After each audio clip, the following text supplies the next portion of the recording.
Hoy en el Desmarque Vizcaya tenemos a Tony Padilla, un conocido periodista que seguro que todos tenéis más que visto en la televisión. ¿Qué tal, Tony? Muy buenas. ¿Qué tal? ¿Cómo estáis? Bueno, lo primero, estamos viviendo unos días que son un poco especiales para todos, que están afectando no solo al deporte, no solo al fútbol, sino a toda la vida en general, pero yo te voy a preguntar por el mundo del fútbol. ¿Qué consecuencias crees que pueda tener, no ahora, porque las de ahora son evidentes y las estamos viendo, sino más de forma extendida en el tiempo? Bien, es complicado, ¿no? A poder intentar saber qué va a suceder en el futuro. Siempre digo cuando me preguntan por cómo será el fútbol en unos meses, en unos años, siempre digo que la tarea del periodista es interpretar el presente y hablar del pasado, pero no del futuro, porque luego llega un coronavirus y salta todo por los aires. Pero sí que hablando con las personas que trabajan dentro de los clubes, las federaciones o economistas, ahí sí que hay algunas líneas que más o menos nos permiten tener algún indicativo de hacia dónde irá todo. Pero insisto, todo puede cambiar. Lo que sí que se interpreta es que obviamente el mercado del fútbol, que vivía en la que era llamada la burbuja del fútbol, pues de alguna forma o estallará o como mínimo la burbuja será más pequeña, que se van a pagar precios pues un poquito más normales por los traspasos, se volverá una economía anterior, y la gran duda obviamente es cómo afectará al negocio y a la experiencia del espectador. La dinámica del fútbol ya era un poquito que muchos clubes de fútbol priorizaban el espectador en casa por televisión que el espectador en el estadio. Creo que eran más de 10 clubes de primera división que más del 60% de su presupuesto anual, pues el 50% más provenía de los derechos de televisión. Si eso le sumas de que los grandes expertos dicen que no vamos a ver gradas llenas en los campos hasta el 2021 como mínimo, veremos qué afectación tiene. Si todo esto es un periodo excepcional o algunas de las cosas que vamos a ver se van a acabar convirtiendo en tendencias y se caminará hacia un fútbol en que la experiencia en el estadio cada vez será más residual. Y se está hablando mucho de cuándo se va a poder retomar la competición, si algunas fechas que ponen parece que son inamovibles, que no pueden estirarlo porque hay que acabarlo ya, como que hay mucha prisa. ¿Tú cómo lo ves? ¿No crees que sería incluso mejor tener un poco más de manga ancha y si hay que jugar la temporada hasta enero, ya empezaremos la que viene con un registro y unas normas diferentes? Bueno, la verdad es que tengo muchísimas dudas, ¿no? Porque creo que se juntan diferentes factores y sobre todo hay un elemento. Yo entiendo que todo el mundo intente imaginar calendarios y es casi la obligación que tiene la Liga, la Federación, la UEFA, la FIFA, quien sea. Su obligación es tener planes de acción, hojas de ruta, calendarios encima de la mesa para que una vez sea posible se juegue. Pero al final la lección que nos deja todo esto es que no depende de nadie cuándo se va a volver a jugar. Bueno, depende del virus y de la evolución. Por tanto, si hay ahora un repunte los próximos días, todo vuelve a saltar por los aires. Por tanto, intento ser muy prudente cuando la gente dice cuándo va a haber el fútbol, porque si no lo saben los virólogos, ¿cómo lo voy a saber yo? ¿No? O sea, no tengo ni Claro. la más remota idea, y tampoco no tengo ningún tipo de interés en pronosticar cosas, porque luego todo puede cambiar. Lo que sí que sé, insisto, un poquito en la línea de lo que te decía antes, me siento siempre muy incómodo cuando me hablan de hablar del futuro, porque lo mío es el pasado y el presente.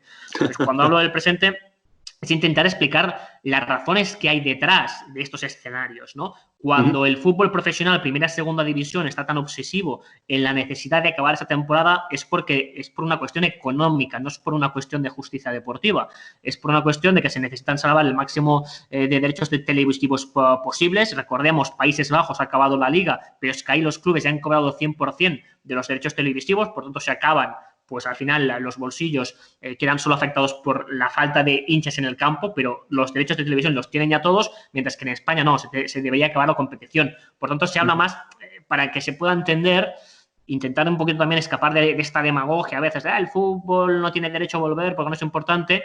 No se trata del fútbol como tal, se trata de un negocio. Es Claro. gente que intenta salvar un negocio, sus empresas y lugares de trabajo. Sí que es cierto de que el fútbol movía antes de esta crisis una media de dinero que era inmoral. En eso estoy de Sí, acuerdo. Pero una vez estamos en totalmente. la crisis, lo que hace la gente es intentar salvar su negocio, como hace todo el mundo, y para que se pueda salvar el pastel se tiene que jugar estos partidos. Por eso se intenta hacer lo máximo antes posible y se intentaba hacer este verano por un tema de evitar complicar aún más los calendarios, ¿no? Yo creo que hay que asumir que no hay una decisión que sea la justa, que sea la correcta y que sea la ideal, y que en algún momento todo el mundo tendrá que hacer sacrificios y que va a ser complejo. Y por eso el fútbol amateur sí que se puede dar por acabado, porque no tiene el problema de los derechos televisivos. De hecho, en el caso de España, por ejemplo, solo vemos esta polémica en el fútbol profesional, primera, segunda, en el baloncesto profesional. El resto de deportes o categorías amateurs ya han echado la persiana y han echado el cierre.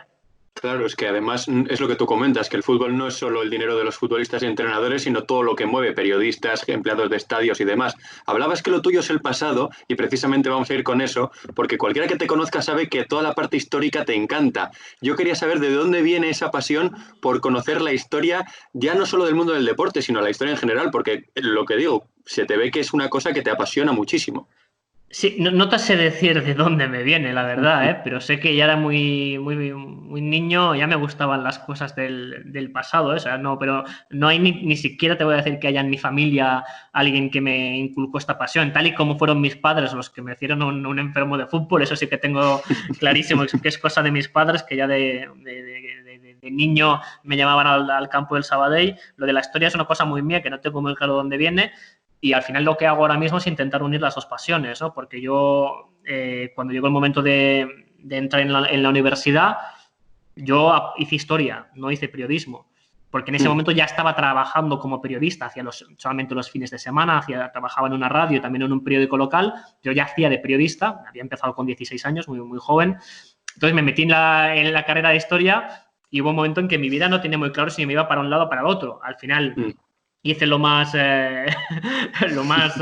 quizás racional del mundo, que fue a la que me salió el primer contrato, me fui para un lado, me salí en el mundo del periodismo antes que en el mundo de la historia, y luego lo que hago es intentar unir las dos pasiones, que me parece que es interesante.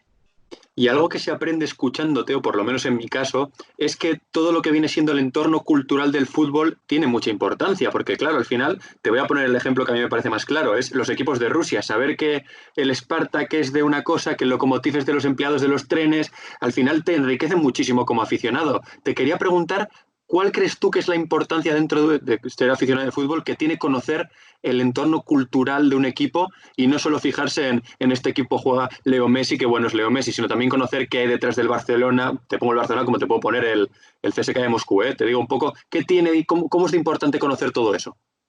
Bueno, yo creo que es importante, ¿no? Todo lo que sea conocer la realidad, o sea, el conocimiento siempre me parece interesante, pero sí que entra en juego ahí un poquito la concepción que podamos tener cada uno de cómo es el fútbol y cómo es el hecho de ser hincha de un equipo de fútbol. Si me pongo un ejemplo, me parece muy interesante aprender y saber la historia del Chelsea.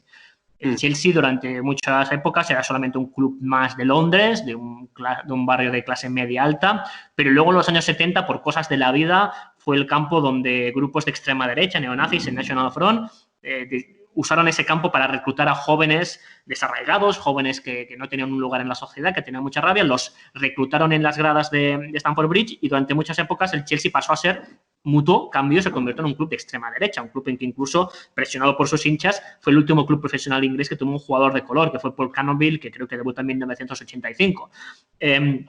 Por tanto, me parece interesante saber la historia del Chelsea, pero es que luego la historia cambia. Si tú ahora tienes la oportunidad de viajar por África, el Chelsea es uno de los clubes más populares. ¿Por qué? Porque hubo un jugador africano maravilloso, como era Didier Drogba, que fue una estrella en el Chelsea. Entonces, la gente, viendo solamente el partido por televisión, se hizo del Chelsea en África, sin saber el contexto. Y eso es muy interesante, que hay una realidad cambiante.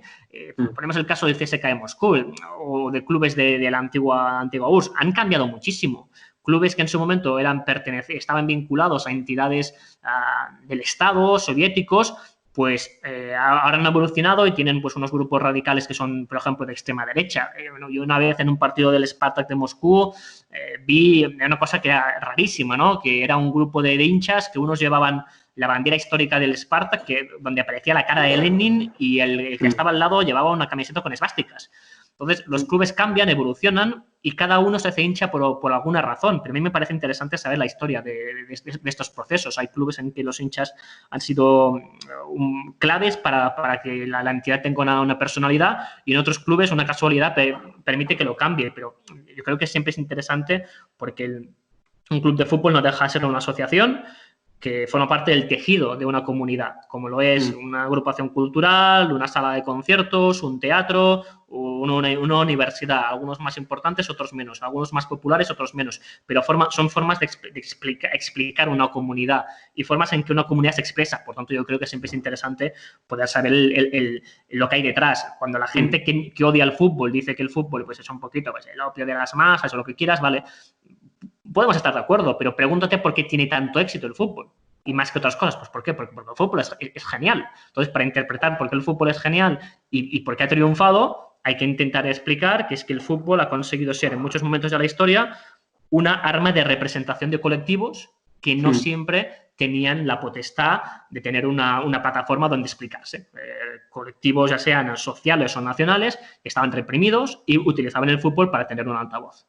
Sí, esto que comentas a mí me parece muy interesante, por eso que comentas de ir más allá de lo que puede ser simplemente el estereotipo que hay del fútbol o la opinión que hay formada sobre este deporte. Lo que también tiene mucha historia y que tú conoces bien porque has estado varias veces cuando ha jugado el Barcelona aquí en Bilbao, es en San Mamés, es la filosofía del Athletic.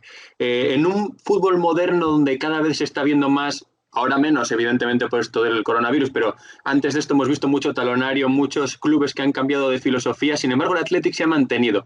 ¿Es la filosofía del Athletic, por así decirlo, el reducto del romanticismo en el fútbol que puede quedar en este fútbol moderno que tenemos? Es sin duda uno de los reductos de romanticismo. Al final, obviamente, claro, no me siento un poco incómodo hablando yo sobre lo que es el Athletic a la gente de Vizcaya. Total libertad. Pero al final, a mí sí que me pasa, yo siempre me he declarado admirador del Athletic y rodeado como estoy de barcelonistas, sí que tengo que hablar un poquito más del club. El Athletic era un club muy odiado en Barcelona. ¿Por qué? Porque la gente recordaba al Athletic que era capaz de disputar un título de Liga, de Copa. Y que, por tanto, ir a San Mamés era el campo donde le metían de coces a Kubala, a Maradona o después a Andrés Iniesta.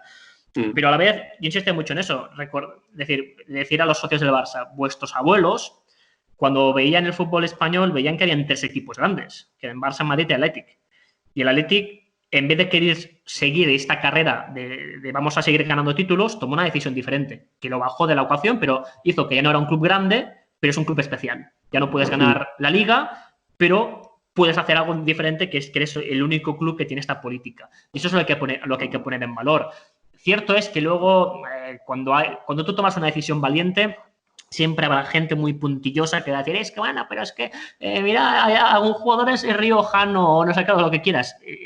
Comparando, justo en el momento en que el mercado del fútbol explotó más, el Athletic tomó un camino muy diferente, lo reafirmó, más que tomar, ya lo había tomado, lo reafirmó, y eso lo convierte en un club maravilloso. Veremos qué sucede ahora. Veremos qué sucede ahora porque todo el mundo insiste que el mercado del fútbol deberá cambiar, que se entrará más en una época de volver a apostar por el fútbol local, o en vez de pagar grandes sumas de dinero es el intercambio de jugadores. Quizás eso puede jugarle un poquito a favor al Athletic, ¿no? Que esta pandemia del coronavirus que nos ha dejado sin la final de Copa de Sevilla, que nos moríamos todos de ganas de ver, de momento aún no la tenemos, pero bueno, si permite que el Athletic pueda de alguna forma pues sentirse más satisfecho y que esto le dé un poco de razón, pues yo creo que al final será la parte buena de una pandemia que no tiene nada de bueno. Es que precisamente eso es lo siguiente que te iba a preguntar. Es una reflexión que hemos hecho aquí en el Desmarque un par de veces, que es todo el mundo está habituado a un mercado diferente al que utiliza el Athletic, que es apostar más de cantera, más de chicos de la tierra. Pero claro, es que ahora se habla mucho de que los clubes van a salir perjudicados por esta recesión que comentas tú, pero al final el Athletic no le afecta prácticamente porque, vale, sí, puede ir a fichar a Jaime Martínez, a Fernando Llorente, a Ander Herrera, vale, pero al final, los últimos años, quitando el año que trajeron a Capa y Yuri de una tacada, es cantera, extensión, es trabajar con los chavales de aquí.